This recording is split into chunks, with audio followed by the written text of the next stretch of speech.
எல்லாருக்கும் வணக்கங்க. எங்கள் ஊரில் மழை எப்படி கொட்டிகிட்ருக்குன்னு பாருங்கள். குளிர் தாங்க முடியல. நேற்றிருந்து கொட்டுன்னு கொட்டிக்கிட்டே இருக்குது. கேப் இல்லாமல் பயங்கரமாக பேசக்கூட முடியல, நடுங்குது, அவ்வளோ குளிர். தம்பிங்கெல்லாம் பாருங்கள் எங்கே இருக்காங்கன்னு. ஓ அப்பா, செம குளிருங்க.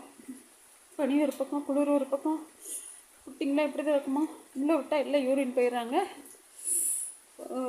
உள்ளே விட்டால் யூரின் போயிடுறாங்க, ஆய் உட்காந்துடுறாங்க. அதுக்கு தான் சேர் போட்டுங்க உட்கார வச்சுருக்கேன். தரை ரொம்ப ஜில்லுன்னு இருக்குது. நம்ம மாடியில் இருக்கிறவங்களுக்குலாம் இப்போ போய் அட்டைப்பெட்டி வாங்கிட்டு வர போகிறேன். அட்டைப்பெட்டி போட்டுக்கலாம்னு சொல்லிட்டு போட்டுக்கோல. இந்த தரை வந்து ஜில்லுன்னு இருக்குது. அப்போ முடியல மகி.